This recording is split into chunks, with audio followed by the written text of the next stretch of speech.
রণক্ষেত্রে পরিণত হয়েছে তুরস্কের ঐতিহাসিক শহর ইস্তানবুল, যেখানে দফায় দফায় পুলিশের সঙ্গে সংঘর্ষে জড়াচ্ছেন বিক্ষোভকারীরা। শত চেষ্টা করেও বিক্ষুব্ধদের থামাতে পারছেন না president Recep Tayyip Erdogan. Dubai ভিত্তিক ভিডিও সরবরাহকারী প্ল্যাটফর্ম ভায়োরি প্রকাশিত এক ভিডিওতে দেখা যায় বিক্ষোভ দমনে প্রাণান্তকর প্রচেষ্টা চালাচ্ছে আইন শৃঙ্খলা বাহিনী, তবে কিছুতেই সুবিধা করতে পারছে না তারা। কাতার ভিত্তিক সংবাদ মাধ্যম আল জাজিরা জানিয়েছে, গেল ৪ দিন ধরে প্রেসিডেন্ট এরদোয়ানের বিরুদ্ধে বিক্ষোভ চালিয়ে যাচ্ছেন আন্দোলনকারীরা। তাদের দাবি, অন্যায়ভাবে গ্রেফতার করা এরদোয়ান বিরোধী রাজনীতিবিদ ও ইস্তানবুলের মেয়র একরাম ইমামোগলুকে মুক্তি দিতে হবে। এরদোয়ানপন্থী প্রার্থীকে বিশাল ব্যবধানে পরাজিত করে মেয়র নির্বাচিত হয়েছিলেন ইমামোগলু। সে নির্বাচনে কারচুপির অভিযোগে নির্বাচন বাতিল করেন এরদোয়ান। দ্বিতীয় দফায় নির্বাচনে আরও বড় ব্যবধানে এরদোয়ান সমর্থিত প্রার্থীকে পরাজিত করেন এই রাজনীতিবিদ।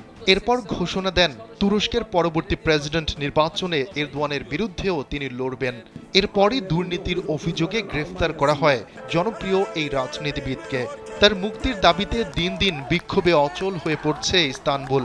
বিশ্লেষকদের ধারণা, এরদোয়ানের বিরুদ্ধে এই গণবিক্ষোভ দিন দিন রূপ নিচ্ছে গণ অভ্যুত্থানে, যা বাড়তে থাকলে ক্ষমতা হারাতে পারেন 2 দশক তুরস্কের মসনদে থাকা রিসেপ তাইয়েপ এরদোয়ান।